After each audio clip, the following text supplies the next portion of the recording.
I wonder, in the interest of time, if you have an opening statement, would it be best to table it, unless there are things you want to get on record before we do proceed to questions? Thank you, Mr. Chair. If it would please the committee, I will greatly abbreviate the opening statement to 5 minutes or less, and then we will table the rest for the benefit of the committee members. Okay, that'd be great. If that's acceptable. You. Thank you. Thank you, Senator. So with me today is Stephen Rue, our Chief Financial Officer, and Karina Keisler, our Chief Corporate Affairs Officer. Now, NBN has never been far from the headlines, but the last few weeks have been particularly active. We don't shy away from scrutiny, and you will have seen the company out in the media presenting the facts to be sure that there is an informed view. With this same objective in mind, I would like to inform the committee of a few key points. First, there continues to be allegations that the current concerns are a consequence of the MTM model and would not have existed if we stayed with the 92% fiber model. Digging trenches, building nodes, and pulling cable will inevitably create issues that will result in customer complaints, despite the best efforts of a good plan. This is just as it relates to the work of NBN. The involved processes, systems, and customer interactions with the RSPs also add to the likelihood of something going wrong. It's easy to assume this all must be due to the existing copper and pay TV networks, but the previous rollout, before MTM, had its share of bad stories too. Remember, in June of 2013, there were 163,000 premises declared RFS. 34% of these were Service Class 0 and could not order a service, pushing out the ready-to-connect time to frames to dates unknown. If that's not enough, consider the people of Western Australia, where this percentage was actually closer to 70%. Construction partners tried their best but found themselves in serious legal disputes, at odds with management, and even downed their tools, leaving homeowners stranded without a connection. These problems were due not only to the poor culture, but also due to the high cost and difficulty of taking fiber all the way into the home. Now, I've also heard Dubbo being used as an example of the new digital divide. This is an absolute insult to the many thousands of Australians who have no access to decent broadband at all and who are waiting for the NBN. A city where almost everyone can order faster speeds than they require is not a city divided. The real digital divide is between people who can do all that they want online and those who cannot. We know that 90% of the premises in Dubbo that are on FTTN have selected 25 megabits or less plans. If there was a digital divide, wouldn't they all be clamoring for higher plans, or at least the available 50 megabit per second plans? And what about the other side of town that has FTTP? Is there a massive difference for them in the speeds that they choose? Well, not really. 85% have still felt that they are happy with 25 megabit per second or less. In fact, more people in FTTP areas are choosing the very lowest speed tier than those in the FTTN areas, with the 12 megabit per second plan making up 30% of FTTP and only 23% for FTTN. At least for now, the desire to pay for the higher speeds is not evident in the market, and the access technology doesn't make a material difference. But the Dubbo study reveals far more than FTTN technology being sufficient for today's needs. It demonstrates how FTTN is faster to deploy and cheaper to build, and let me explain very quickly. NBN's 3-year plan from April 2013 said that Dubbo was supposed to have begun construction in March of 2013, and the last module was due to start at the end of 2017, meaning that it would basically be finished around the end of 2018, or almost 6 years later, if all went to plan. Now, because of the switch to MTM, however, we began in 2014 and finished the entire town by June of 2016, more than 2 years ahead of that original schedule.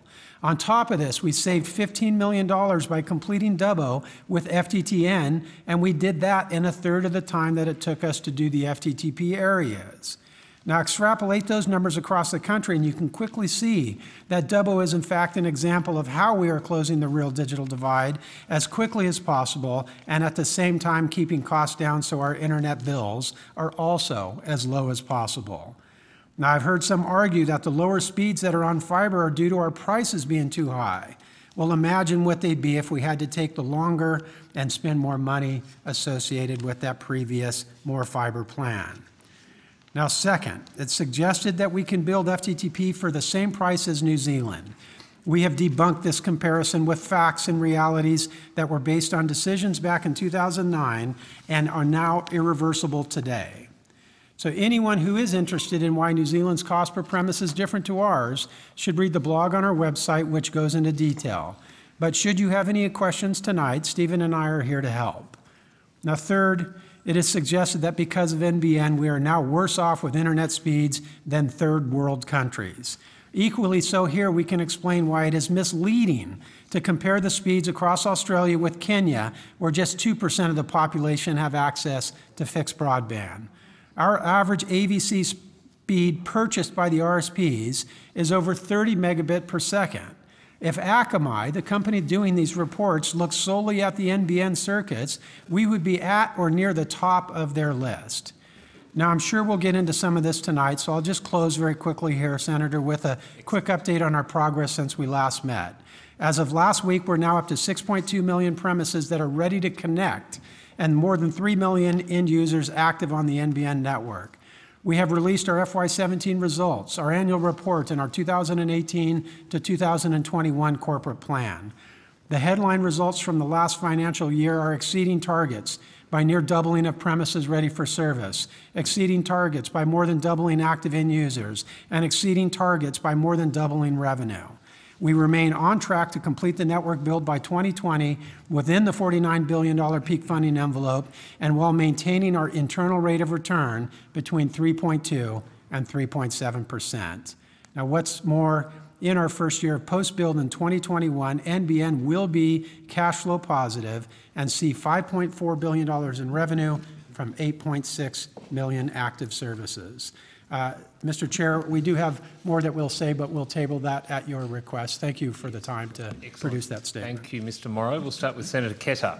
Mr. Morrow, thanks for your opening statement. And I've got 5 minutes, so I'll try to cover a couple of issues, and I understand if you want to take some of this on notice. But firstly, in relation to the vulnerability of the network to extreme weather events, and we know that in Mackay, for example, after Cyclone Debbie, there are a couple of nodes that were impacted by the cyclone, which were taken out. So that's one aspect. The other aspect is the vulnerability of the copper to flooding, etc. Is this something you're looking at in terms of the fact we're coming into summer? More and more households are having NBN. And I know that in 2003, and there are varying reports on this, but in 2003, I think Telstra executives told a Senate broadband inquiry that the century-old network was at 5 minutes to midnight, needed to be upgraded within the next 15 years. So you might dispute how robust the copper network is at the moment. But I'm just interested in your response to that, and then I've got another issue I'd like to... Well, thank you, Senator. Is that something you're working on? Do you have a unit looking at this particular issue? Yes, Senator. So first of all, we look at weather-prone areas to ensure that we design a network that can withstand some of those Mother Nature-related issues. As we saw the cyclones run through your particular area, we felt the network did hold up very well. We took extra precaution in those node placements and protecting those nodes, ensuring that there were generators on site when power was lost. And we believe that the crews performed magnificently to be able to keep service up and working for many of the residents of Queensland during that very difficult time. Also, Senator, when it comes to the copper, you are correct that copper is more prone to wet conditions causing faults than other technologies. We do take precaution here of looking at our copper circuits. We have developed recent tools that will help us isolate if there is dampness in the cable so we can dispatch crews to go out and remediate that cable. If a cable of copper is properly sealed with the joints that go in these pits, there should be no problem with that pit flooding. If the pits are constructed correctly, sealed correctly, they should not be exposed to water either. This is something that the team is looking at to be sure that it is properly built and or properly remediated so it can withstand these sorts of inclement On that weather issue, do you have any conditions. stats as to the number of situations you've come across where you've got pits affected by flooding? We do have some research data, Senator. I don't have that handy, but I'm happy to Yes, take that on thank you. notice for you. Secondly, I've got a issue affecting a constituent in Queensland, a lady by the name of Susan Donald, who has, at the moment, she is taking her children to the local McDonald's to get access to Wi-Fi. She's been waiting all year for the NBN to be connected, and she's had problems. Telstra haven't been able to help her because NBN's coming. She's raised the issue. We've raised the matter on her behalf with your government relations people, and we found that it's been explained to us that the issue is the delay in commissioning our compact sealed DSLAMs, CSDs or micronodes, and the delay is because we're in the process of implementing a new and improved process for activating premises served by these CSDs. And I think these premises are too far away from the node cabinet to receive the minimum speed of 25.5. So can you firstly be very interested in if you could come back to us about Ms Donald specifically. She's been told that she's going to be connected in next month, but because of the fact she's been told a number of things by NBN over recent months, I do have I've got a inquiry number 01224181. So she's very sceptical about whether she's going to get connected in November. So that's the first point. The second point is the new and improved process for activating premises served by these CSDs. How many people are affected by that? So thank you, Senator. We will look into your particular constituent's case to see what's happening there. We do, of course, want to get everybody connected as soon as possible, and the nation right now is a bit over halfway done, but we still have another 6 million or 5 million homes to go before we are complete. In terms of the compact DSLAMs that are out there, we are always looking at new technology to be able to keep the cost down and keep the speed of the rollout going up. We know some people are informed that they have these little cabinets out there to deal with less dense distributed homes. These cabinets do work really well. We've had a program turning them up. I believe we're within a matter of weeks away from having all of them turned up and ready for service. So if she is served by that particular technology, it should come on literally within a month. Mm-hmm. Okay. All right. Thank you. Thanks, Senator Keller. Senator Griff. Thank you, Chair. I note in the annual report that almost $2.5 million in bonus payments were made to senior execs. Would that be correct? I believe so, Stephen. Does that sound right? And It does sound right, yeah. That's despite the company making a net loss of $4.2 billion and despite an increase of 160% increase in NBN-related complaints recently to the TIO. Am I right in understanding the bonuses are measured against the 5 strategic imperatives listed on page 68 of the annual report? Partially based on those, Senator, yes. There's very specific guidelines that we are measured against for bonuses that are in the annual report that is spelled out, yes. The key one is a high-performing and reliable network, yet there have been lots of complaints, obviously, about the quality of service delivered over particularly FTTN, poor speeds and so forth. Has that had any impact on the bonuses at all, or the bonus payments that were made?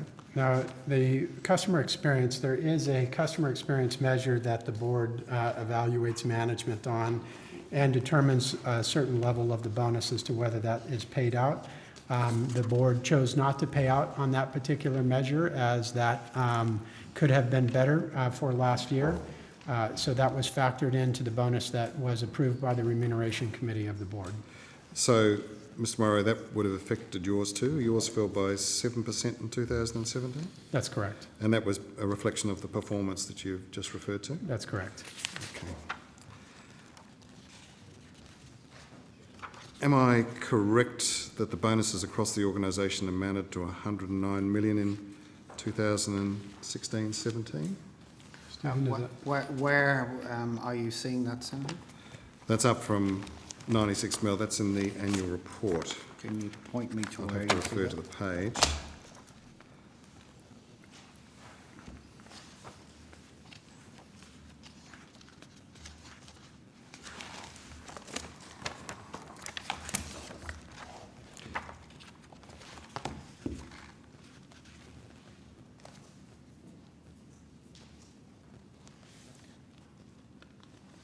I think you're referring to page 116. That includes other expenses as well, Senator. Okay. It's not. On page 67 there, of the annual report, it says there must be a minimum level of performance achieved by NBN before any STI payments can be earned. Was that minimum level, what was that minimum level set at? So the board has taken the decision that before any remuneration relative to bonus would be paid out to management, it wants to first see if there was a safe culture involved for the people working in the field, the people working in the offices, for the local communities. That's almost a gate to get through before bonuses will be considered. The second is just the overall financial position. This gets into financial integrity. It gets into whether or not the finances are coming together like the company management had forecasted. That's the second gate. When those two gates are passed, then there is a number of other measures that are weighted as far as to what the payout will be. The board has made the decision that those two gates were met, so they were comfortable paying a bonus. The amount of the bonus then reflected those different measures of the build, the end users, the revenue, and the customer satisfaction. Okay, thank you, Mr. Morrow. I'll put the others on notice. Thank you, Chair. Excellent. Thank you, Senator Griff. Senator Urquhart. Oh, sorry, I didn't get a chance to say hello to you earlier. Hello. I just want to just make a bit of a statement, and I think Senator Chisholm's going to lead off with some questions. But I've been watching with amusement, but mostly concern, over the past few days as NBN spun itself into a bit of a frenzy. Now, I want to say this with due respect, Mr Morrow, because while we've had some robust discussions in this committee, and I think that's a good description of what we've done, Labor recognises that you often seek to strike a challenging balance. We understand that. We also understand that while the buck stops with you, you may perhaps not always be across everything that is happening. But some of the activity that we've seen over the past few days was, to be frank, quite disappointing and unfortunately not befitting a government enterprise, a government business enterprise. I think it would be more desirable if a more professional posture was adopted from a company whose job description is to be a wholesale network operator. We respectfully suggest it would be wise for you to reflect on whether you have the right counsel. And that's all I want to say on the matter, and I'll now hand over to Senator Chisholm. So just a I statement. have nothing further to say. Well, I just will make the point that when others have purportedly made statements and not followed up with a question, and being you've quite taken happy to get it to be allowed to deliver them. You've taken a point of order, but I just wanted to put that on record. So you're happy to do it yourself, but take point of order on others. So Senator Chisholm, you have questions? I do. Sorry, can I just, with your Yes, indulgence, Chair, just take the opportunity to express the absolute confidence that the government has in the work of Mr Morrow and his management team. I'm not sure what Senator Urquhart was specifically referring to, but I think Mr Morrow is someone who always tries to make himself available to explain the NBN, how it works and what it's endeavouring to achieve, and I won't say any more than that. Minister, Mr Morrow is an able man and I'm sure he can read between the lines, and I'll leave it at that. So, Thanks, Chair. Look, no more commentary, reading between lines or anything like that. Well, is there anything you would like to explain at some point on notice? I think Mr Morrow can work that out. Honestly, I'm I happy haven't to a read that. clue as to what you're talking about. And I Do you want to am explain, happy if Senator I am Urquhart? wrong. It's something Senator admitted, so I lay it out on the table. Let's deal with it. No, If someone it's sent in a fine. note to read out, You might that's want to fine, reflect but it in solitude, but I'm happy for Senator you don't want to explain what you've just said? I'm happy for Senator Chisholm Senator to keep Chisholm, going do you with want to explain what questions. Senator Urquhart's just said? Or? No, he's got questions. Oh, you've got questions. What we're here for. Okay, let's go to those. Senator Chisholm. Just picking up on your opening statement, and One thing that just sort of struck me was basically you getting in and saying that there isn't a digital divide, and you highlighted Dubbo. People in regional areas often pay more for services. It's just the nature. And I think when it comes to internet services, they pay slightly more than people in the city do. Would you concede that maybe part of the reason why they aren't clamouring for higher speeds is they actually just can't afford it? Senator, that may in fact be the case. We have not spoken to any of those individuals. The point that I was merely making was that whether you were on FTTP or FTTN, we do not see a material difference in terms of the products that you choose. And remember, the price is the same for both of them. So even when we look at the 1 million customers that are on fibre to the premise today, there is no real material evidence that people want the higher speeds that the fibre is capable of, that they're willing to pay more for those speeds. We see roughly the same 25 and 12 meg products purchased on fibre as we do fibre to the node. That was merely the point that I was making with that statement. I think, though, that you've got to be careful if you're not factoring in the cost. That you're saying, like, what you're seeing in terms of speed is not going at it. It actually might be the cost of that. That's the barrier for people for going for high speed. It's a great point, Senator, and this is where I've had many discussions with a lot of the industry experts that have been doing this for quite a while in Australia, and they asked me the question, well, I'm used to buying a wholesale service from Telstra for ADSL. I'm paying NBN more money for that. Why do I have to do that? And this is what I have tried to explain in a few blogs and a number of the interviews that we've done. Because the decision was taken back in 2009 to have a completely separate company than what the incumbent or Telstra was, NBN is obligated to pay Telstra a lot of money to lease their ducts, to have rack space in the exchanges, to have access to those pits. And that amount of money that we need to recover actually does lift the price up that we have to pay to consumers. And this is a little bit why I feel like, and again, I'm just a middle person here, I don't set policy, but on one hand, I get the argument that, well, NBN should be building the more expensive fiber, and on the other hand, it's too expensive, we have to lower the cost. But the cheaper MTM model that's faster to build keeps that internet price down to where I'm in conflict. If we have to spend more money on the network, that means the price has to go up, but that's not what people are willing to do either. And then when we look at a choice that's given, that if somebody has 12, 25, 50, and 100 speeds available to them, the large propensity do choose the lower speeds.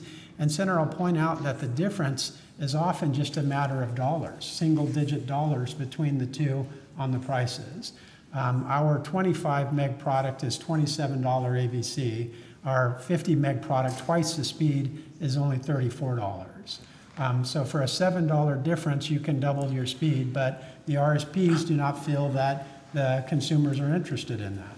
Sure, I don't want to labour this point because it's not the main one I want to make, but I'd just be very careful if I were you being sort of flippant about just $7. For a lot of people, that's a big difference. And I think in terms of your commentary, I think you've just got to be careful to not think that people aren't going for more speeds when price isn't a factor. A fair point, Senator, and if we could have lower costs, we would. Unfortunately, the hand was dealt us before we arrived here. I can tell you that we've done the analysis. The monies that we pay to Telstra equate to $15 a month per customer that we have to recover. The cost that we have to pay to get to these very remote homes that were never economical to begin with. Think about this, Senator. Roughly 2 million homes in this country had no access to broadband, which I love about NBN. Our employees love about NBN. We bring a degree of equality in giving everybody access by this business model. But those loss-making homes, that's why the investors never went there. It's why Telstra didn't build there. It's why Optus didn't build there. That we have to recover $7 a month for. So $22 a month comes from the nature of the way NBN was set up and the remit that was given from the former regime and the current regime. So that $22 adds to this $52 we often talk about that we need to be able to get that ARPU level up to pay for this network. If we didn't have that, we're talking about a $30 cost base that now is better than what you see in New Zealand, better than what you see in the UK or Germany, and in fact comparable to what many people were paying for ADSL2 services before. So it isn't an issue of us just wanting to jack up the charges and make consumers pay more. It's in order for us as the users to pay for those 2 million people that didn't have anything before, to pay for the fact that we're using Telstra's services. It's just a matter of the maths that add up, Senator. We'll continue this another day. What I did want to talk about is wireless, and I just wanted to check in about what is the current long-term assumption about mobile wireless take-up rates underpinning the 2018 NBN corporate plan. So I believe, Senator, what you're asking is we anticipate in this economic model, we expect to get up to the $52 level, right around there. And we expect to have 75% of the homes that we cover taking up our service. The 25% that we don't anticipate using NBN is largely made up by homes that have decided to use wireless as an alternative technology or other forms of competition, or maybe they don't want any sort of internet within their house at all. And we've used some, I think, early estimates that we anticipated about 15%, Stephen? Correct, yes. That would actually, those homes would be served by wireless solutions rather than the NBN type of a solution. Okay, and is that a take-up rate that's assumed out to a period? So typically what we do is we look at when an area is declared ready to, for service, the RSPs are allowed to start marketing and selling into it. There's an 18-month window before the Telstra traditional services are turned off. At that point is when we measure this take-up rate, and we're currently seeing 75%. And this is now, I think, 1.5 million homes that have gone through this particular 18-month window. So it's a strong sample size that gives us a good indication that, as it stands right now, 75% take-up rate is realistic in our plan. Okay. So is that 15% figure I think you mentioned, is that the number that's underlying the current corporate plan? I believe yes. Yes, it is. And do you think that that's a prudent take-up rate, or do you think that it's going to grow over time at a faster rate? I note that there was some recent comments by your chairman that improvements in wireless as a competitive proposition has been faster than what the NBN had anticipated. Yeah, to explain that, Senator, so we look at wireless. We are a wireless provider ourselves that we are currently serving. I think we have 200,000 homes already on our fixed wireless network today. And we expect that to grow to double that, near double that in the future.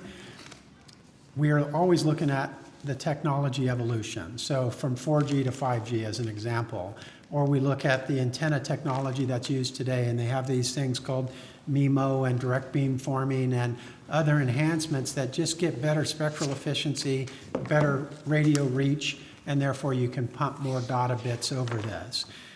We not only look at it for the application of NBN, but we also look at it from an application of competitive threat.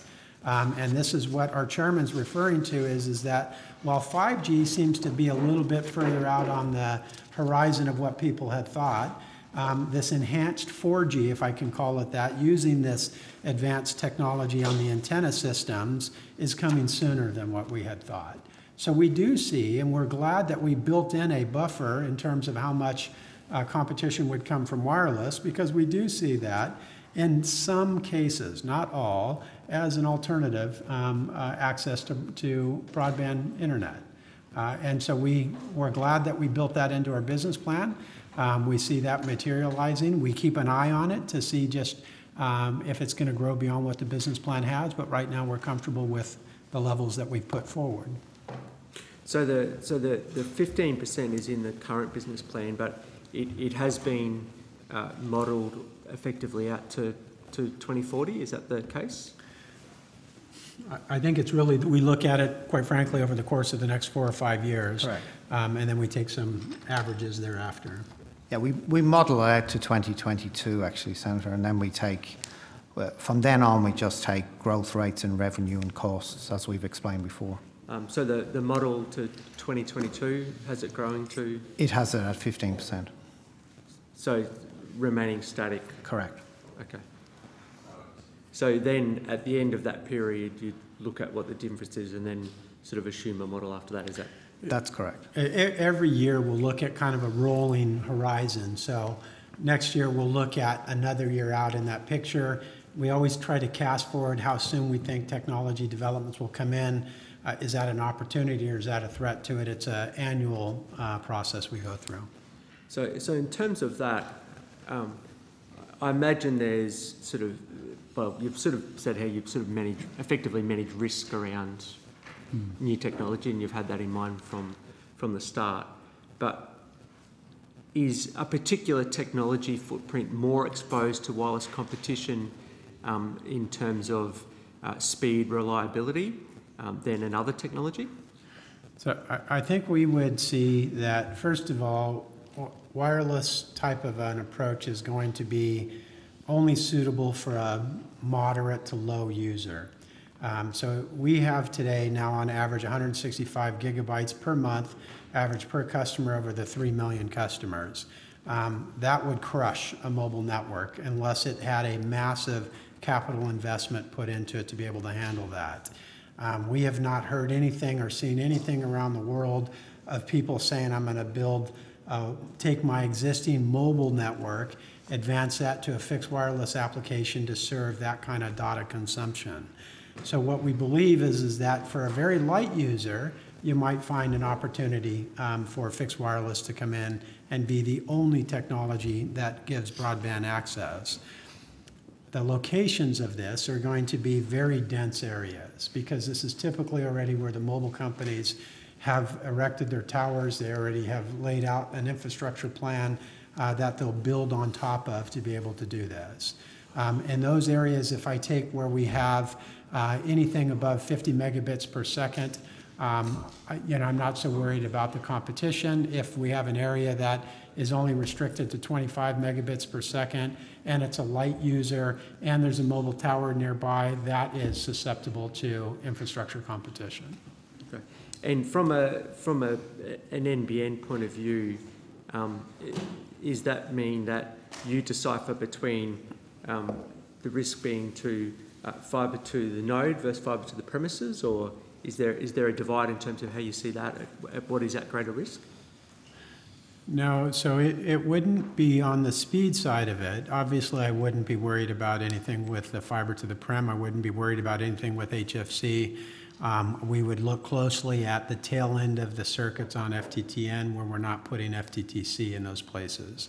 So in those cases, again, where I kind of come down to call it 25% of the FTTN network would be the first cohort that we'd look at. Then we would look at the density factor of the homes in those areas. And then we would look at where are the mobile towers already existing for the mobile players that could likely use this enhanced technology with their enhanced spectrum to be able to provide a service that does not rely on NBN. And this is why we're comfortable that we've modeled this out so well that we feel that our current business plan is sufficient. But we watch it closely because if there is a material change to that, then we're going to have to adjust the plan accordingly. Okay. So when you say model it out so well, does that include modelling to map both the speed and capabilities of wireless and the cost per gigabyte over the next 5-10 years? Yes, it does. We look at it closely. There's still a lot of things that are evolving. 5G has a lot of moving parts associated with Senator, but we do believe that wireless is a viable alternative in certain circumstances for broadband access. Again, if you're a low user, if you're in a dense area, if you've already got a tower installed, and the competition, has limitations based on network speed availability. Just in regards to the NBN, what is the median, so not average, but the median download usage on the NBN? So I think it's roughly about 60 something. just over 60 gigabytes per customer per month. And just in terms of the wireless take-up rate assumptions, is there any reason why they were provided in the 2016 and 2017 corporate plan, but omitted in the 2018 corporate plan? Is this the 15%? Yeah. No particular reason. I think we reiterated the 73 to 75% take-up rate, so it's implicit within there. And sorry, the take-up rate. Yeah, in other words, the other side of the equation, the 73 to 75% of people would take NBN. So implicit in there is the wireless 15% assumption. Okay. And is there any advice or evidence that that would be revised in terms of the take-up rate? No, because what we're seeing today, as Mr. Morrow just said, is exactly that forecast, that on the 1.5 million that's past that 18 months, we're seeing that take-up. And that has not changed over the last year, so there's no reason for us to change it at this stage. Okay. No, So- but we do keep a close eye on it, Senator. We monitor what the mobile carrier movements are. We monitor what people are doing overseas. Right now, we take some comfort, but again, we keep an eye on it. Okay. So just to be clear on this, and I'll be specific, have you provided any advice to the shareholding ministers or departments indicating that the take-up rate should be revised? No, we talk about the competitive threats. We talk about technology evolution. We talk about how we might use 5G in our own network build. Is that an alternative lead-in? Those are the sorts of discussions that we have. Okay. Just one final question from me for the moment. Just coming back to that 15% rate. Can we assume that that is basically underpinning the financials out to 2040 for the moment? Obviously, you mentioned that in 2022 that would potentially be reassessed. Senator, it's very difficult after the 4 or 5 year period. There's lots of extrapolations, and you get into statistics to be able to do regression analysis to be able to get out that far. As you can appreciate, who can sit here and predict what 2040 is going to look like from a technology landscape point of view? There are offsetting issues. Today, we assume that there is almost one connection per household. And we're going to get 75% of those households within our remit of pulling in revenue. The future may have multiple connections. You may see people saying, I need 2 or 3 connections within the same home because I have something that monitors security, others that monitor my appliances. It's very hard to predict, and this was the same dilemma that the mobile industry had as well, of what the penetration rate is of devices, and you look at average devices, I think 3 or 4 per person now around the country. So it's when you talk about 20 years down the road and you think about history like the mobile space, it's just going to change and it's going to be different. And so one variable may be lower and the other variable may be higher. That's why we take caution when we say what the 2040 plan is going to look like, but it is the best estimate that management can come up with at this point in time. That's all well and interesting, and is the point I just make again, is that mean that you use that 15% rate for the 2040? You know. No, we use that rate for the period at which we model out in detail the plan. And then at that point in time, we use the revenues and the costs to extrapolate a long-term plan. And as Mr. Morrow said, that's the best you can do on the information you have. So the long-term plan is, as I said, it's just an extrapolation. Multiple things will happen in that period of time. But it is true to say it is what underpins the plan until that 2022 period. Yes. Okay. So one of the things, sorry, that underpins the plan. Sure, but so when you extrapolate the plan to 2040, you obviously use a wireless percentage. No, we use the revenue at 2022, and that revenue can move from multiple things. As Mr. Morrow just said, there may be more than one connection. There could be new technologies. There could be new revenue streams. Lots of things will happen between 2022 and 2040. So which bits of that are built into your revenue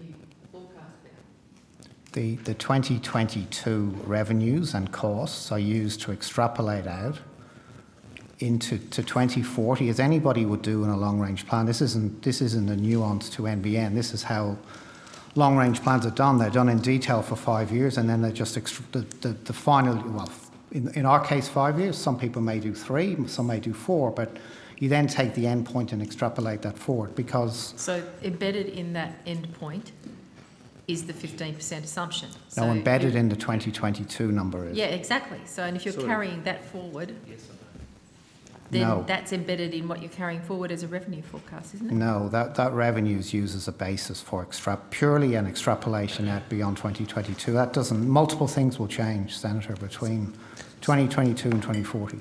So wouldn't the revenue extrapolation implicitly carries that assumption through to 2040 though?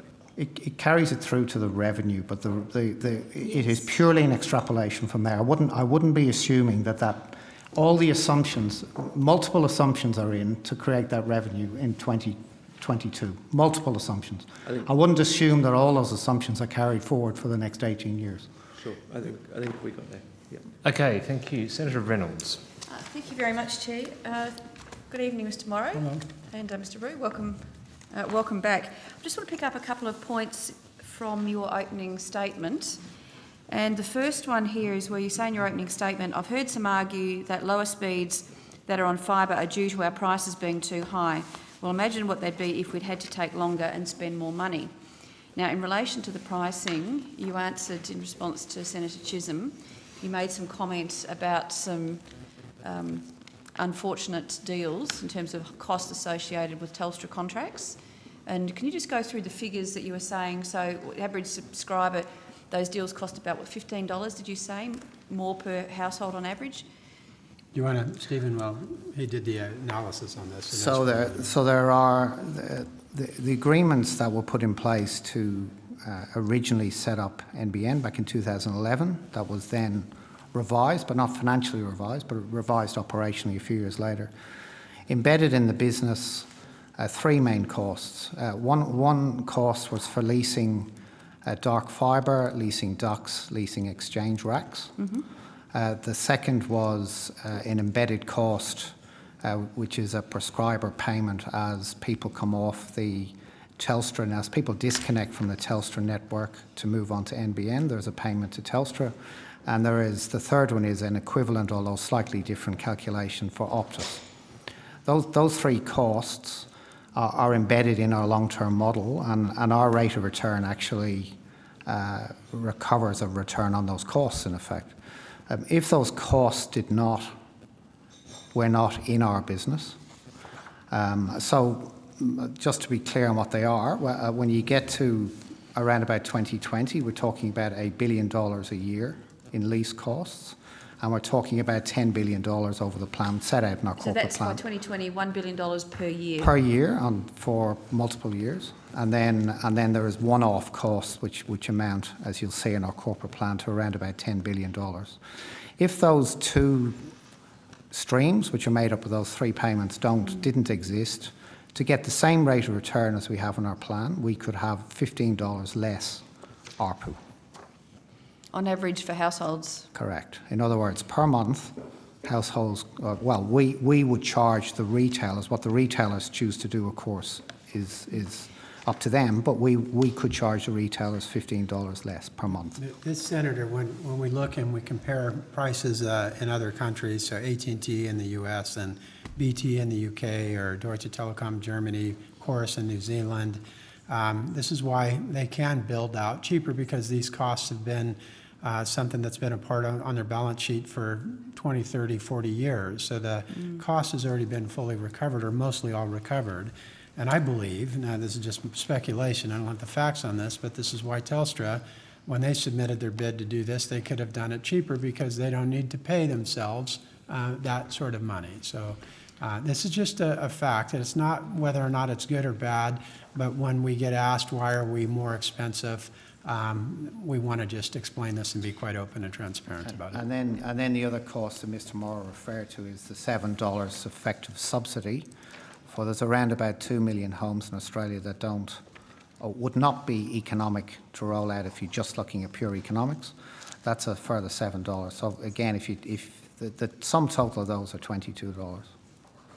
So coming back to the first one, the average of $15, so the $1 billion from 2020 plus ongoing, very nice little payday under that contract. So the reason that you have to pay that now, you're locked in to pay that, is because of the 2011 contract that was done by the previous government with Telstra, is that correct? That's correct. So... Well, I like to talk, I think it was 2011, yes it was 2011. So 2011, so that was clearly, as you said, when it was set up before your time, Mr Morrow. So that's a gift that we'll keep on giving to Telstra for many years. At all of us who've got NBN now, we pay an extra $22 a month because of that contract, correct? Well, no. 15 no, for that. 15 plus the 7, which Correct. subsidises... the 2 million. The 2 million who were not... thank you. For equality in the country, yes. Can I also now go to second point of interest for me in your opening statement was you made the point, you said, second, it is suggested that we can build FTTP for the same price as New Zealand. We've debunked this comparison with facts and realities that were based on decisions back in 2009 and are irreversible today. And then you make the offer of talking more about New Zealand. So if I could ask you a bit further about the comparison. I do note that you say that people here are comparing us with Kenya, which seems a little far-fetched, but perhaps if New Zealand is a little more comparable, if you could perhaps have a chat about what you... I understand you may have been there, had a look at it? Mr Rue has, yes. Do you want me to answer that? Please. So there's a couple of differences between... There's many differences between the Australian model and the New Zealand model. The first difference is what I just referred to, is the fact that in the cost per premise which we report on fibre to the premise, which is $4,400, within there's around about $1,000 which relates to payments to Telstra for either leasing or for purchasing assets. That $1,000 wouldn't exist if an incumbent telco, if you will, which is what happened in New Zealand, was setting up that business. On top of that, the cost per premise in New Zealand, the costs relate to going from what they call VDSL, or what we call fibre to the node, to fibre to the premise. So they have already pulled fibre from exchanges to the node. That is not included. So there's a shorter cable run, if you like, a shorter civil build from the node to the home rather than from the exchange to the home, and that can be multiple kilometres that we're talking about, and several, well, in fact, up to $400 difference. On top of that, in New Zealand, they have about a third of their connections are done aerially. In Australia, it's 15% is aerially. So we have, and the difference between... Can you just explain that? Sorry, so they're done by overheads rather than having to dig underground. The difference in connection cost, which I think I told this hearing a couple of years ago, is around about $500. So an aerial is $500 cheaper than an underground connection. The chorus cost per premise for fibre to the premise includes greenfields and brownfields. Our 4,400 just includes brownfields. Greenfields is substantially cheaper, $2,000 cheaper. So again, if you were to do a weighted average like New Zealand do, that will be $100 less in ours. On top of that, we have the geographical situation in Australia is different than New Zealand. We have rates for our what we call LNDN. Our average rate is $2,000. That can range from $1,500 to $2,500 depending on the geographic land. In New Zealand, where they have what they call non-standard installs, where some installs are really, really expensive for businesses, for example, the government will provide a subsidy for that, whereas here it is this company is paying for that. And then, of course, there is labour rates, which are different, but there's also exchange rate difference, so that's probably a smaller issue. But really, that's a long way of saying that the problem with cost per premise is that it is not a standard measure around the world. It is often measuring different things, and I've just described how this is different things. We were very clear. In fact, I gave about a 10-minute presentation to this hearing to explain how we do cost per premises. We've always been clear in our annual report and in our corporate plans how we do it.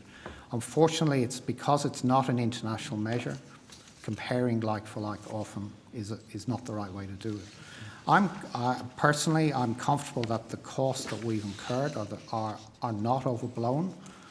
In New Zealand, although their costs have come down, that's because they did expensive areas first and then they went to cheaper areas. It's not due to some radical change in the way they're rolling out. So it really is, you really are comparing two different things. So in summary, and I'll finish on this question, so in summary, the similarities between Australia and New Zealand, apart from the fact that they had an incumbent telecommunications company that had a lot of the infrastructure and it wasn't saddled with paying themselves billions of dollars worth of fees that you're saddled with now under this very generous contract in 2011. So that's different. They've already had quite a bit of fibre to the node and it's shorter, so it's a lot cheaper to actually install. They do a third of their connections by air, which is what you said, about $500 a household cheaper. For us, I don't know. Yes, I don't know for them. It's all part of the cost that you have to incur. Yep. And geographically, they're very different from us. We've got a lot more distances to cover and a lot more households, I'd imagine, that are much more expensive to get at. And theirs is greenfield and brownfield together. And greenfield and brownfield. So apart from that, it's identical. It's very different. Yeah. If I could, please, Mr. Morrow. Another point that I found interesting and applicable to us, even on the Four Corners interview, you saw the Chorus executive being interviewed. The fibre, because they're still running fibre to the node and fibre, their fibre take-up rate is less than 40%. That was said on the Four Corners show. That is what we've been told by the Chorus people. Also, what was said on the Four Corners people, echoed by the executives of Chorus, is that people are happy with their FTTN service, that there is a good speed out there. And it isn't just, people aren't knocking on the door to say, let me convert over from my copper-based fibre to the node, like what Australia is deploying for 4 million homes to get onto fibre. So again, I think it comes back to my Dubbo example of, is this really what people want right now? Again, I reserve judgment for what the future will hold, and maybe that's what New Zealand's thinking. Maybe that's what our upgrade plan is all about. But for today's needs right now, I think that, it reinforces the MTM mix that we're deploying here in the country. So just to conclude on the point on this contract, so when you came in, yes? Well, if you'll actually let me finish. Well, I've been waiting for the question to come on the last three questions. Oh, so it was okay before. So it's okay for Senator Urquhart to make these wildly unsubstantiated allegations without a question. Thank you. So just to be very clear, that this, when the NBN was set up and they went into this contract, did it alone, went into this 2011 contract with Telstra and presumably Optus, that you were saddled with this debt, which now has to be transferred to all NBN users into the future, at least $15 extra a month per subscription. And there's no way you can get out of that. Not a feasible way out of it. Not unless we go build our own ducts, take a very alternative path to do that. That is correct. Which this is not feasible, is it? No. Thank you. Thank you, Chair. Thank you. Senator O'Neill. Thank you, Chair. Mr. Morrow was out briefly and I came in and I heard a few questions around pricing, so I may re-prosecute a little bit of territory, but I just want to follow a line of questioning. And I encourage you to be as frank with us as you possibly can, because on a number of occasions in the past I've asked you questions about matters that you've disclosed in the last 48 hours to the television station that we didn't get fulsome answers here, particularly with regard to the corporate plan. But let's just start with pricing in the little bit of time. Those are 6 in the morning, these are 10 at night. I'm a morning person. Well, I'll bear that in mind when we have our next hearing and see if we can both be here at 6. Mr. Morrow? All right. Yeah. There's lots of things we do early in the morning. Mr. Morrow? I do not want to know. Mr. Morrow? Should we read between the lines?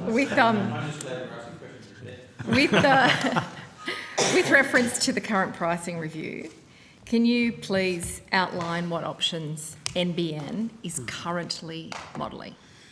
Yes, so the pricing review, to be sure every committee member is aware, is part of the consultation process that we use with our retailers to tell them that we're looking at new pricing, any ideas that they have. We sample some suggestions and we try to gather, and if you can imagine, it's a little bit like herding cats because lots of different RSPs are involved, lots of them have very different opinions, different marketing strategies, but we try to get what the majority kind of like in terms of the ideas that we start with. So we have evaluated eliminating the CVC and only having one AVC fee that has a near unlimited usage behind that. We have evaluated what's commonly referred to as kind of a 95th percentile billing. This is where you don't get to block the customer. Whatever your customer uses, we'll give you a bill at the end of that month, but we'll only charge you up to 95th percentile of what was used. Therefore, we're giving you that last 5th percentile away. Again, it's a common pricing structure in the telco land for leasing services in particular. We looked at other alternatives of just kind of changing the pricing structure altogether. And from these... What do you mean by that, Mr. Morrow? So should we bundle things together? Should you include a degree of CVC along with an AVC price? Should we change even the price overall, the current discount that we've already given on CVC? Should we be even more aggressive than what we have been? All of these things get considered. We ask the RSPs what they think. Now, again, just to set a visual for you, they don't all sit around the room and reveal their secrets to their competitors. So it's usually one-on-one that we get this sort of feedback from those retailers. And then once we have that first round, we kind of massage that data, think, okay, this might be the most liked type of approach acceptable to NBN, the most preferred by the RSP, and then we go back to them again, a second round, and say, now what do you think of this? They give us their ideas and views back. They may say, here's some other suggestions. We get that information back, and that is the stage that we are right now with this pricing review. So we have 2 rounds of gathering input from the retailers, of discussing potential options of how pricing can change, and now we are hard in the detail of evaluating what we think will be the best solution to be able to take to the market that can ensure that we recover the cost of this expensive network build, that we can set the retailers up for success in a way that gives that end user a better experience than what they're currently having today. And I will be open with you. We set it up, or we're looking at how can we incent people to move up higher on the speeds than the 12 and the 25 that is the most dominant products that are out there.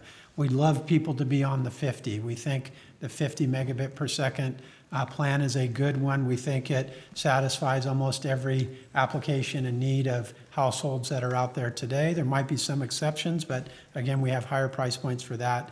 So that's what we're looking at, Senator. We're still weeks away from having an answer, and we'll go back with more information that we'll communicate to the retailers once we get through this particular phase. Okay, so if there's anything that you want to provide further to what you've said to me in writing, to even more clearly outline that, I'd be very happy to receive that. Could I ask what revenue objectives do the options need to achieve in the way that you're configuring your modelling? Yeah. So again, it comes down very simple. When we add up, when Stephen and his team do the analysis over, here's our cost per prem of this MTM model, here's the operating cost of maintaining that network, here's what we have to pay for insurance, here's what we're going to have to pay on interest now that we're having a debt factor come into the business, and salaries, everything else that's typically on a P&L statement, a profit and loss statement. From that, we calculate out how much revenue that we would need. And with a 75% take-up, we need to get about $52, Stephen, of ARPU. And if we can collect that over this sustained period of time, then we can actually pay for this complete transformation of what we've done here in Australia for the 2 million homes that didn't have it, for a network that has far more capability than the old ADSL capability of the past. That's the revenue measures or objectives that we have. Very simple. We need 3/4 of the population to take this up, and $52 a month that the retailers should be paying us. So this is why, if we had guarantees, as an example, where if the retailer said, we'll guarantee you 75% take up, and we'll pay you $52 a month, we're not really fussed about the CVC. Sometimes you have capacity expenses of upgrading capacity if usage climbs up too much, and you could take provisions to be able to do that. But that's really what this is about. If I can, because again, we spent a bit of time on studying New Zealand, their product prices in the mid-40s, mid to high 40s is what they charge their retailers. If you take out this $22 that we talked about earlier, we'd be at $30. So you can kind of see where even at $52, we're not that far off.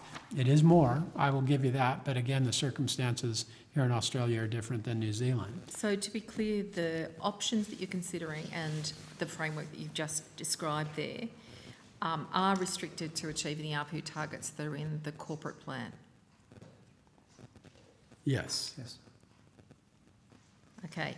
Are you looking at any scenarios that sit outside that? No. The NBN chairman Sorry, Chair, just to be sure, in terms of the revenue recovery, the answer is no, nothing outside of the revenue recovery. One year might be a little bit different than the other year, depending on the take-up rates. So as we go through and we do this analysis, we may see that next year is a little bit less than what the corporate plan is, but we make up for it the year after. That could very well happen, depending on what pricing option we choose. Okay, but that requires assumptions about the future that you just told us in previous responses that you can't predict and you don't really know. So how valid then is your But we can see, modelling? you know, we look very closely over the 4 or 5 year horizon, and that's really what we're referring to. So sometimes it's clearer and other times it's not. So no, it's always, the closer in time, it's clear, Senator. I mean, it's just common everyday life. What do you think you're going to be doing in 40 years' time versus what are you going to be doing in 4 weeks' time? I don't think we'll be here discusing this, Mr. Morrow, in 40 years' time. I'm reasonably confident I actually about hope that. not. So, the NBN chairman gave a speech a few weeks back, and he appeared to signal that not much would change in the short term. And I guess my question is that a reflection of the company's current thinking? well, again, I think we should be careful with what relative change means. Is it a complete pricing revamp where everything's off the table and it's half the price of what we're charging today? No, it's not going to be that. Remember, these are evolutionary steps that we take with pricing. We want to be bold. We want to solve for the concerns that are out there today while we still are able to pay for this network. And that we believe we'll come up with a solution, but the chairman was absolutely spot on. This is not having the rates that we have out there. It's not that kind of magnitude of change. Okay. In terms of the current 2 tariff structure, what modified speed tier options are being considered? So we have evaluated, almost everything was on the table for consideration. So again, to give you an idea of that, we debated whether the 12 meg product should remain. Should we remove that? Yeah. And people just get up to 25 meg as the entry level service. We debated whether we should take the 6 different products that we have and carve that down to 2 or 3. That was one of the suggestions made by a couple of the RSPs. And, you know, we again, as I mentioned earlier, we looked at, should we be bundling an amount of CVC to be inclusive in an AVC price to where, one, the RSP does not have to worry about all of the algorithms and robots that people are trying to develop to manage this for a customer experience, and that it just gives them a bit of safety and freedom that I know I can get customers on. I know I'm not going to congest them at busy hour. So these are the sorts of things that are, in fact, being considered. Under a flat access fee, what speed tier options are being considered? I'm sorry? Under a flat access fee, Yes. what speed tier options are being considered? So this is if we eliminated the CVC and had only one fee per month, like what Chorus does in New Zealand. Again, we looked at keeping the same speed architecture in that model. And if I can explain that, Senator, because this is really important, we could simplify our life just by saying, you know what, let's put one price point out there.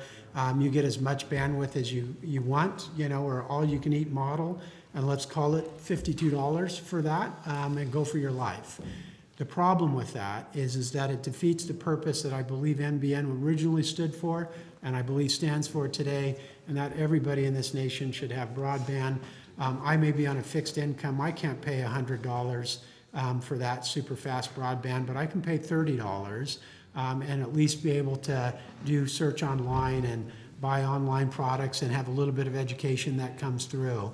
And that's what we want to make sure that we protect. For those people that can't afford the super high speeds, let's give them a speed and a service that they can afford.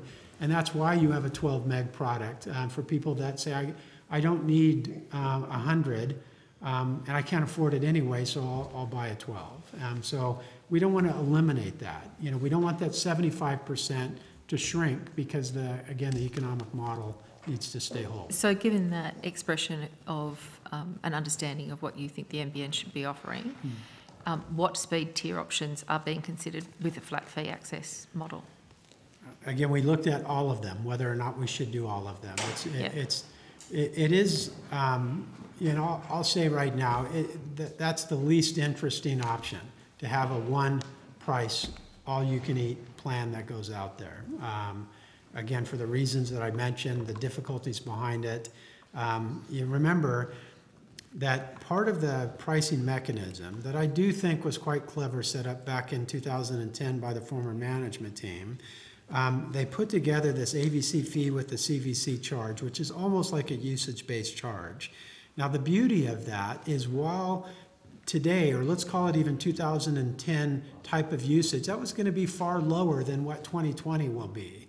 But if you had to recover the cost, which was the original model, and you assumed that you got to pay that 2020 fee today, we would have been paying a lot more from the beginning of NBN, $52 in the MTM model, even more in the 92% fiber model.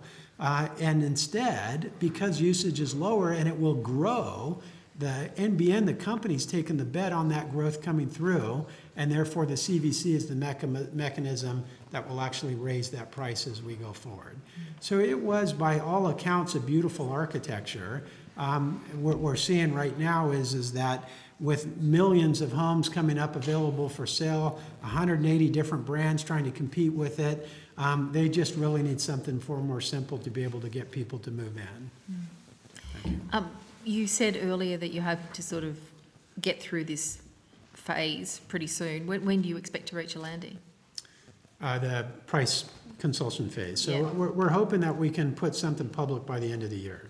Timeframes are different. We also have to remember we're heavily Before regulated Christmas? Will there be a Christmas present in it, Mr. Morrow? There will be an announcement before Christmas. I promise you that, Senator. Okay. If there is a change in the pricing structure, how long would it take for you to get that implemented? So this is part of the issue. So, for example, let's say we take the current pricing structure, we're going to replace it with something far more clever for everybody, more attractive for everybody. You can't pull a product off so easily. It takes 2 years for us to give notice to these RSPs. And rightfully so. They've built IT systems, they've trained staff, they have customers that are on these products. So it's not like overnight, let's shut that one down and here I'll give you this new one. So we have to be very mindful and thoughtful about the evolutionary process of pulling products out of the market and replacing them with others.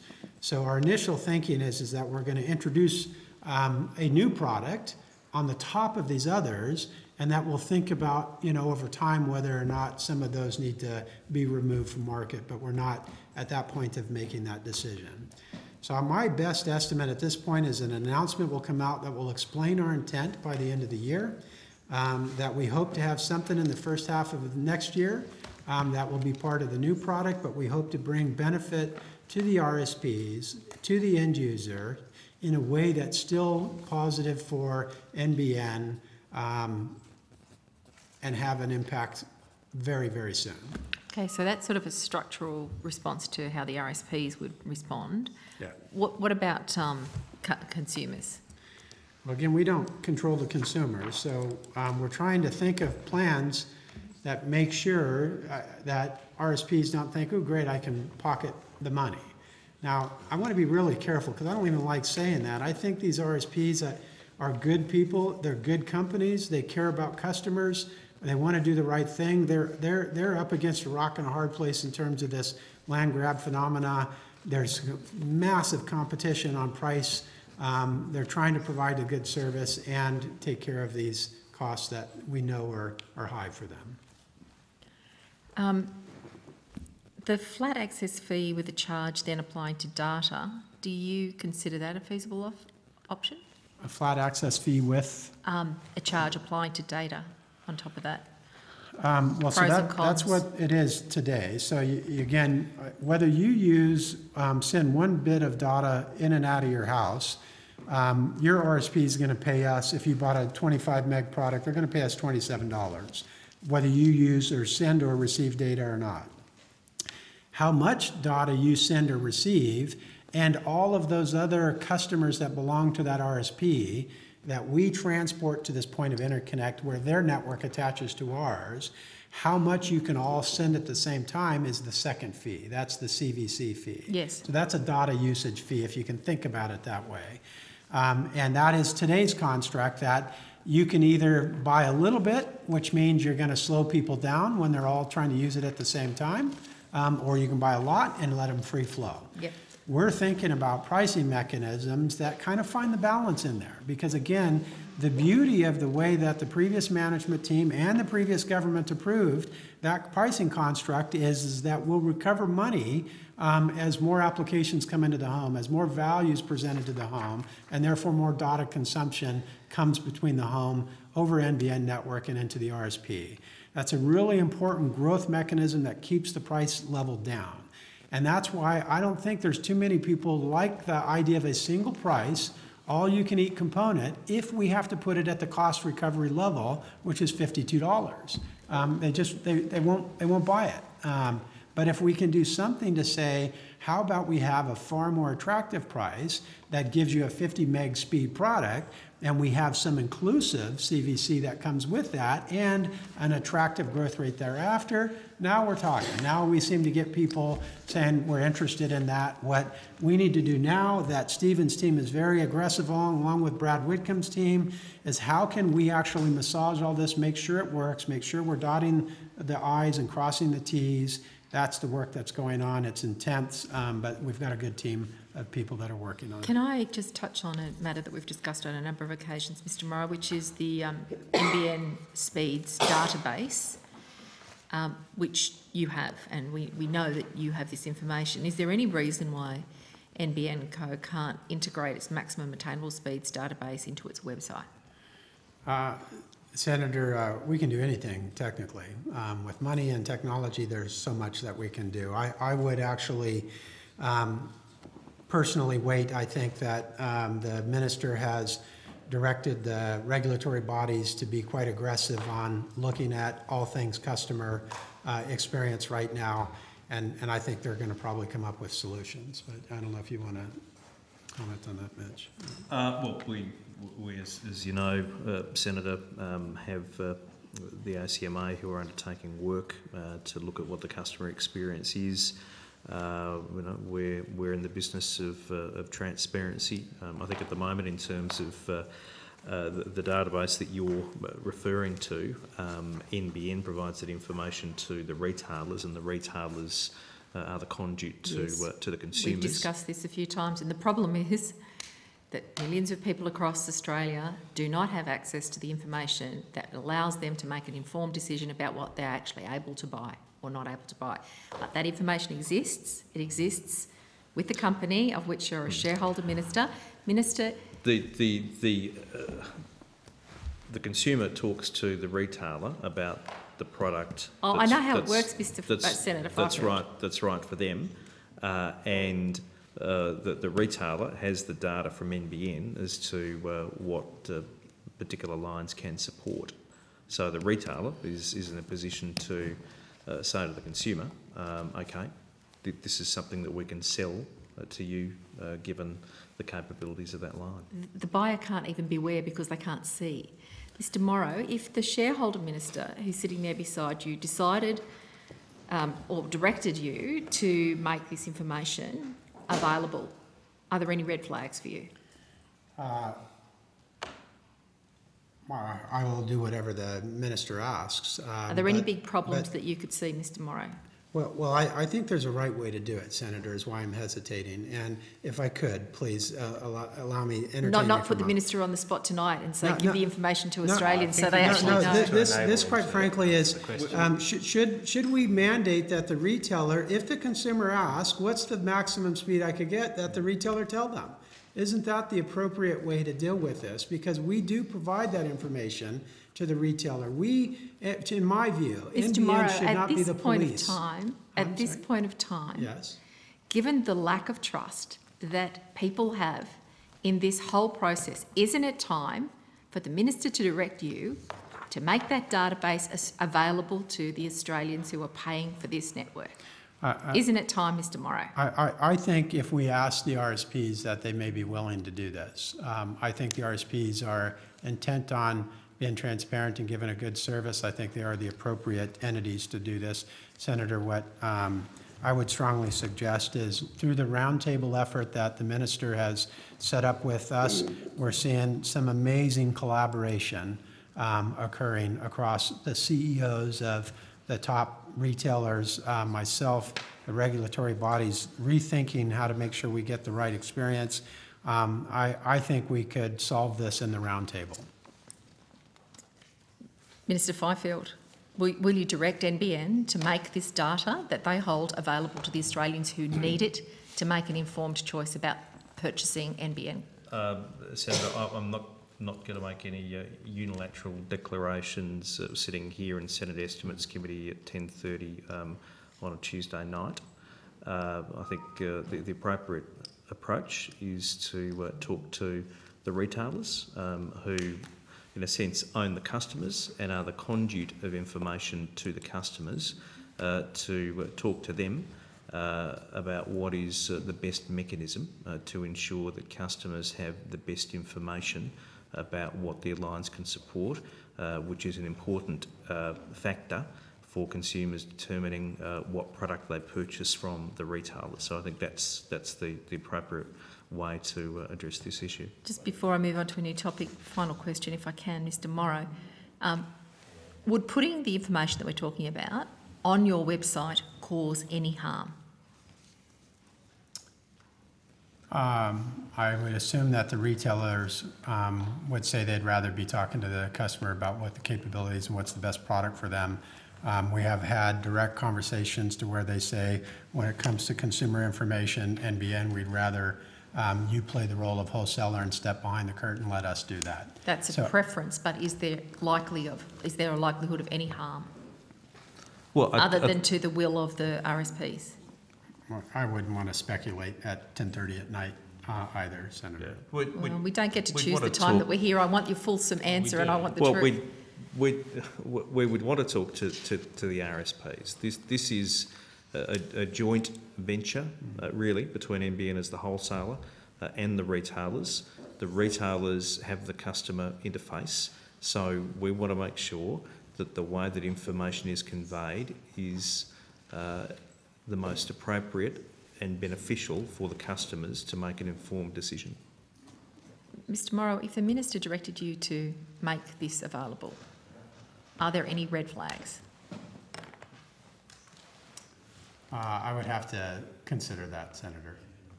Thanks. Senator Urquhart. Yep.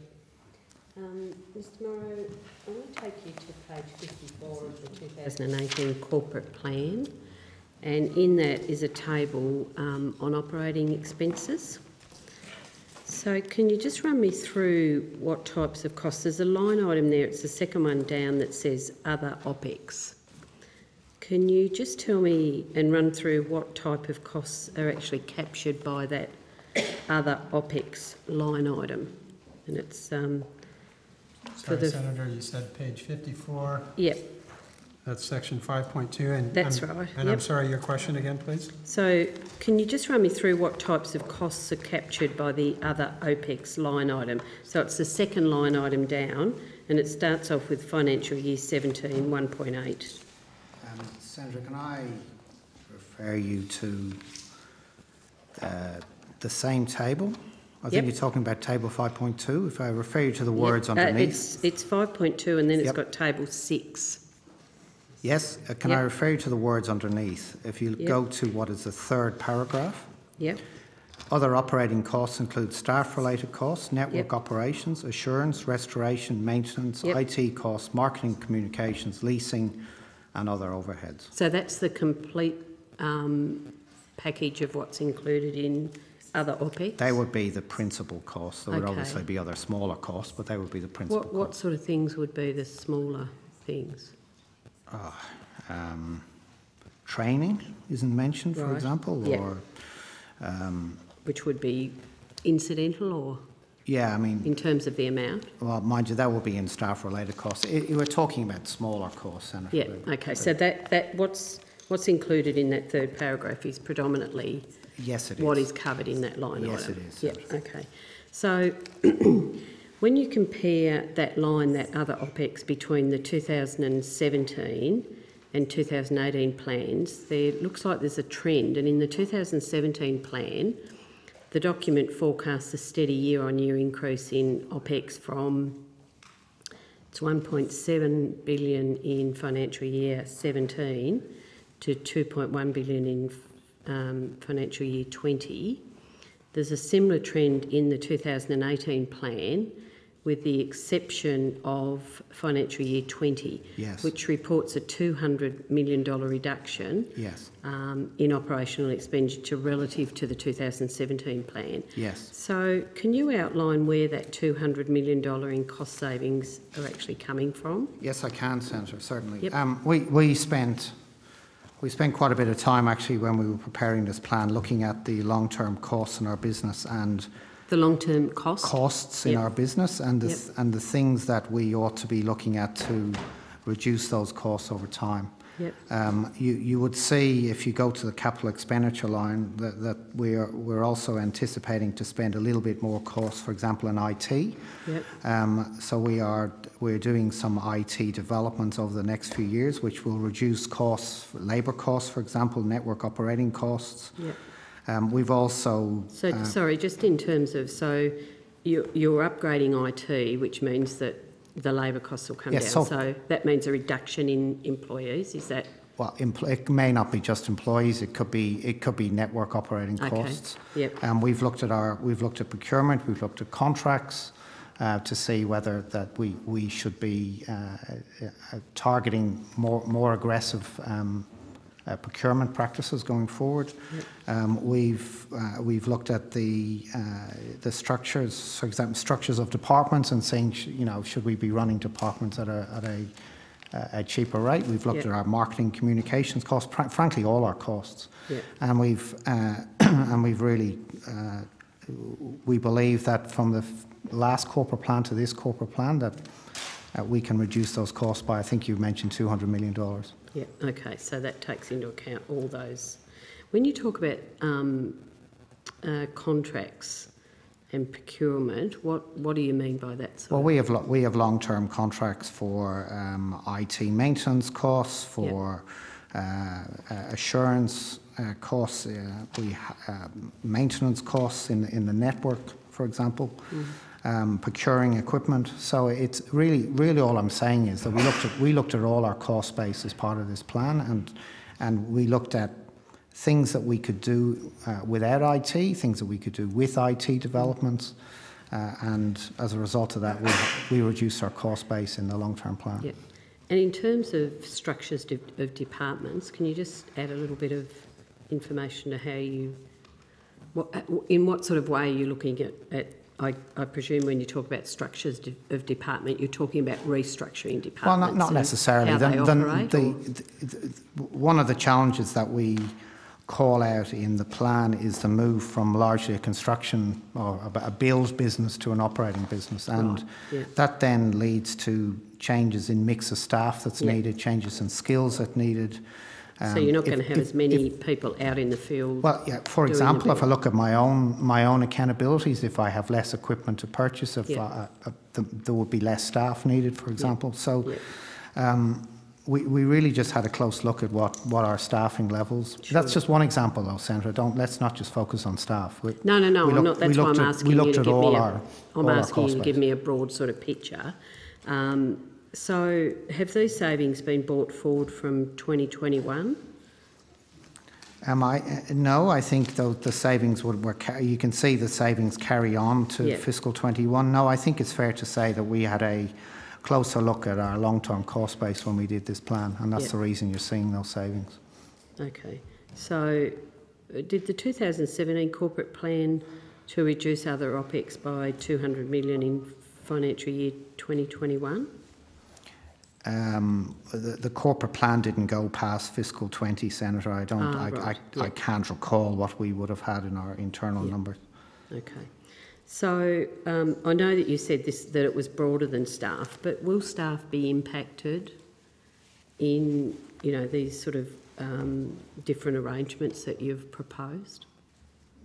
Well, I would look at it that we have been hiring a substantial number of staff, Senator, in the last few years, and I think it's fair to say that the rate of hiring staff will significantly reduce because of as we move from building and operating a network to we'll still be building, of course, but primarily operating a network, and the rate at which we're acquiring staff will reduce. Yes. Yeah. Okay.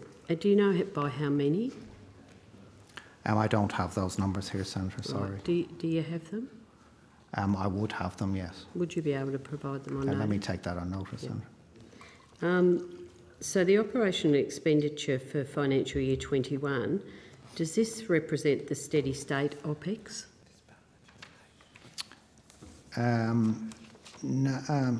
No, I think that we would always be looking at reductions of OPEX going forward in terms of the model, though, I was talking about earlier. That is probably what was carried forward, but we would always be looking at ways in which we can run our business more efficiently. Always will.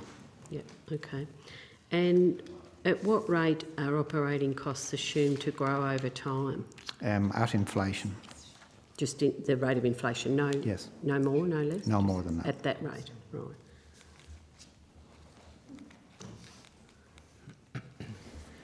I think that's all I've got on that subject. Thank you. Senator O'Neill. Thank you very much. To probably take us out, I suspect. Yes. I'm so lucky to have this spot so frequently as we meet. I do.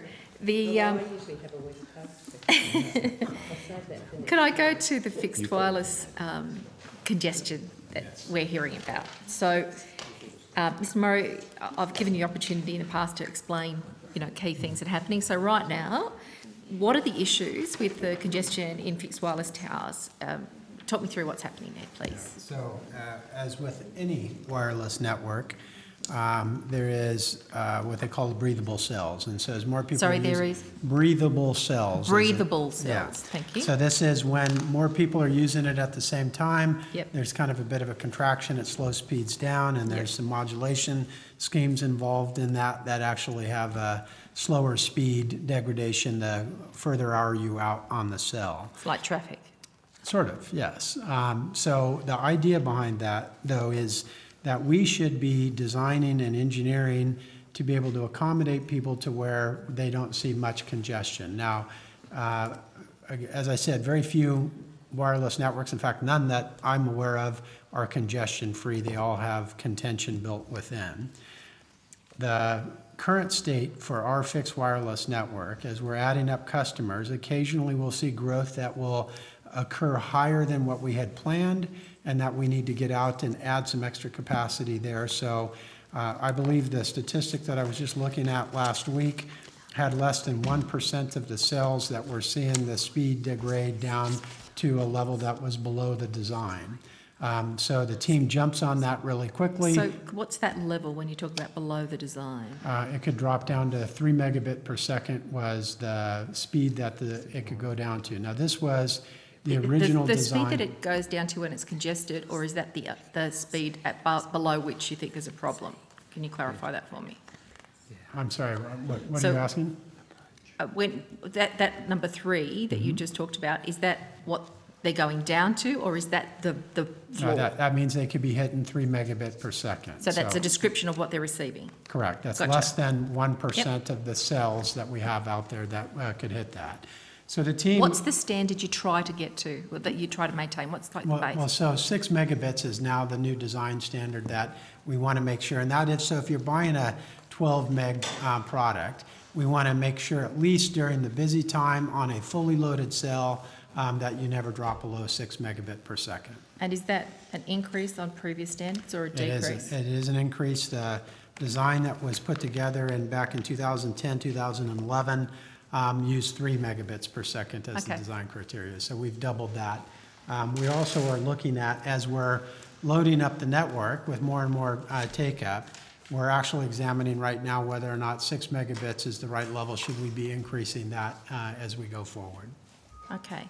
So can I ask what impact will this problem have on peak speeds during peak hours if the backhaul on the NBN tower is congested? And that we have heard some households and businesses who can't get any more than 6 megabits per second during peak hour. And presumably this would be impacting at least, maybe 100 other users at the same time. So we're doing a couple of things right now. We're, first of all, making sure that if you buy one of the higher speed products, like the 50 meg product, that you actually don't fall as low as what a 12 meg product would drop down to. We're also Sorry, could you just say that again? So people are buying a 50 meg product? Yes. And they would expect to get the 50 meg product that they purchase? Yes, but again, every network is contended. So just as the ACCC is putting out guidelines saying that even for a standard offer product, you may fall to 60% of your headline speed during the busy hour period. So again, that's largely the way that the mobile and fixed wireless networks are designed. Ours is no different. It does the same thing. Now, we haven't seen as many people in congestion down to that level as the design calls for, because the percent of people that ultimately will load up that cell has been far lower. This is the sales process of ultimately getting more and more people onto this fixed wireless network. That's why we've realized that the 3 meg design from back in 2010 is inadequate, and then we're lifting it to the 6.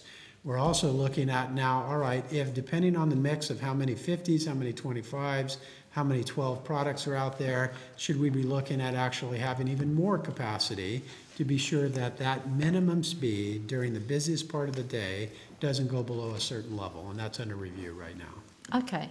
So if that's under review, could you give me an idea of how many of these towers around the country are experiencing problems? Because I'm sure you'd have to have that as a basic piece of information for you to be able to do the work. Less than 1% is my... So what's that in raw numbers for me? Number of cells that we have. Stephen, do you have? 1,500 built. We'll see if we can't get that answer to you before, in 10 minutes. Yeah. A challenge for the... So I've got no idea of the scope. How many towers roughly? I mean, even if you can't get it perfect. Well, so if you want to look at it on an even distribution basis with 200,000 customers on the network, you can take less than 1% of that 200,000. So we're talking typically hundreds of customers that would be impacted by this in terms of falling down into that level. Okay, so, but my question was about how many towers? It doesn't, it's actually cells, which is different than the towers, so that's right. That's all right. Okay, I might need to understand. You put up a tower, yep, and you can have a cell going in this direction and a cell going in this direction. So you can have multiple cells on the same tower. Right.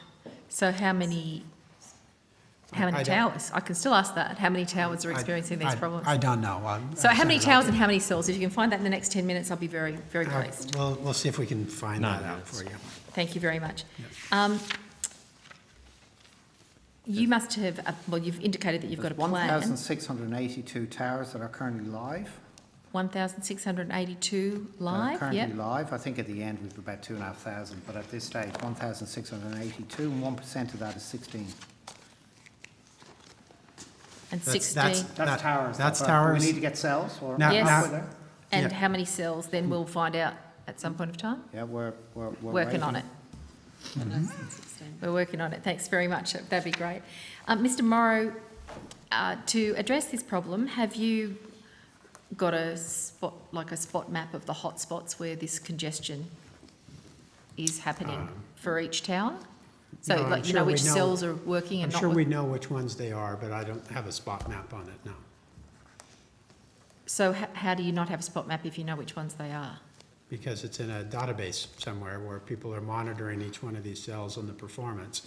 I look at the aggregate that tells, because I want to know if anybody's fallen below the design criteria, and that's why I can tell you it's less than 1%. So we evaluate that to make sure that that actually gets then restored with capacity expansion to where we don't fall below that level. But I don't have the stats to tell you where the number is, but our team does. Great. Would you be able to provide me with that? So I get a sense of exactly where the problem is. Yes, we can. Thank you very much. So when this is identified, what's the usual response time from when you figure out the congestion's happening to when an upgrade occurs, using that data that you're going to provide to me? It varies on what the magnitude is, but it gets restored fairly quickly. I'll happy to take that on notice too, to let you know how quick we can actually respond and get out there to upgrade this capacity. So we're talking days, weeks or months? I'll take it on notice, Senator. You've got a better idea than me with the technology, Mr. Morrow, is it? At 5 minutes to 11, it's been a long day, it's been a long week, a long month. I think it's going to get longer, Mr. Morrow. No, listen, we'll take it. You know, only 5 minutes longer. Yeah. Yeah, there's a few years to roll out yet. You are right. Could you take me through the technical side of things that's involved with an upgrade of such a tower or the cells on a tower to improve the fixed wireless congestion problem? Well, we'll take that on notice and we'll do a little diagram for you. Okay. And Minister Fifield, have you been briefed on these fixed wireless towers? I have. Do you want to add any clarity to my understanding of this? What Mr. Morrow has shared with you is essentially what Mr. Morrow has briefed me on. Okay, and can I ask when that occurred? Within the last week or so, yeah. Okay, so you should be able to get some data for me pretty quickly then. The data that I just gave you? Yeah, the little bits that are around the edge, yeah, the cells. Okay. Mr. Morrow, would you have any concerns about the ACCC speed monitoring trial being expanded to consider the fixed wireless network? No, I would not. Okay. And could I just ask if you make retail providers aware of when the fixed wireless tower is a bottleneck during peak hours and other times? Who do you let know? Well, again, they understand that congestion occurs in the networks. But when you know where it is, what's your process of advising the providers? I don't know. They may be with our people that look after the retailers. They may be on top of that and send that over. I'm happy to take that on notice if you like. Okay, and would that be a relatively quick process to undertake? Or I don't know. Extended? Yeah, we'll check. If you could find out that, because it would be important for them to have clear transparency over what's going on with the network and the shortcomings. Yes. So they can communicate with their customers. I have got just another topic I'd like to crack open just before we go. With regard to the recent NBN local announcement, could you explain briefly what practical changes this will actually introduce? 4 minutes to go, and Karina almost got through with this without answering a question, but Karina. Are you sure? So it's a reallocation of... Can I stop you there? Yes. 203 cells. Thank you very much. Oh, out of time, sorry, Karina. Okay. Well, good answer, Karina. Ms. Keisler. A reallocation of existing resources, but also enhancements to processes so that we can better address issues in regional Australia. Okay, so you haven't employed any additional staff? No. And is it a restructure from the existing corporate affairs, government relations and community affairs resources? Yes. All of those? Well, it's community, yes, it is, exactly that. In addition to about 150 network engineers who are based around the country, field deployment people who have a dotted line sort of virtual network reporting into my team that it enables us to respond faster to issues that come out of regional Australia. Okay, so to be clear, there are no additional new people, so that the NBN local program is not additional resources, it's a reshaping of current resources. Confirmed. And given the concerns that are there, why has the NBN waited till basically halfway through the rollout to put these resources in to help MPs deal with customer service problems in their electorates? We've had a very long-standing relationship with regional electoral officers, local councils and industry bodies. What we've done is an assessment of the processes to make it easier to deal with where we're at in the build in regional Australia. So we're at 75% of the rollout in regional Australia. As more areas move from RFS to the cut-off, to the migration period, it's a change in the way that we need to engage with these communities. So it's gone beyond inform to assistance with issues raised, to continuing information around how you can make the best out of the network that you now have access to, where previous it was largely town hall briefings that informed around what was coming and what you could expect, etc.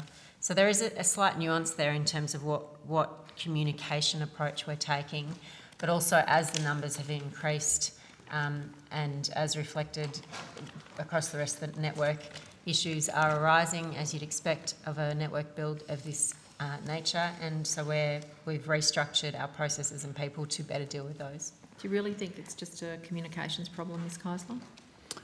I can address that, Senator. I think when it comes to the regional communities, the satellite service, as that thing was brand new, cutting edge technology, when it got loaded up, we saw issues that we needed to address. And there was a period of time to where the service was not up to standard of what those end users should have been receiving. We have Mr. Morrow, just can I ask three really quick, sharp questions? Have you got 25 NBN local staff in the field now, is that correct? 26. 26, and are they all in place? I believe we're still, yes. Could you provide on notice a list of where they are? Yes, I can. How many are located in regional areas? Exactly where they're going to be? And what will the NBN local staff actually be able to do to help fix the customer problem that's different from what's been going on? Because I have to say, through my office, and I've told you on many occasions, we've had lots and lots and lots of reports, there hasn't been any palpable change. So, this launched last week. We have 20 regional officers. My team moves a lot. They are very rarely sitting in an office. They're out in the field, as is their job. So we focus less on where their locations are and where the need is, and they move with the build. As we move into new areas, those people tend to get up and move with it. But then, if there's an area that requires more work, they will be located in that area. A lot of them live locally as well, and then you've got to tap the 150 network engineers that are also regionally based around the country. The network engineers... That concludes consideration of the Communications and Arts portfolios. So Senators are reminded that written questions on notice should be provided to the Secretariat by close of business on Thursday the 2nd of November. I take this opportunity to thank officers of NBN Co, of the Department, Minister, Secretariat staff, Hansard and Broadcasting as well. The committee is adjourned. Thank you. Chair, can I indicate there are just oodles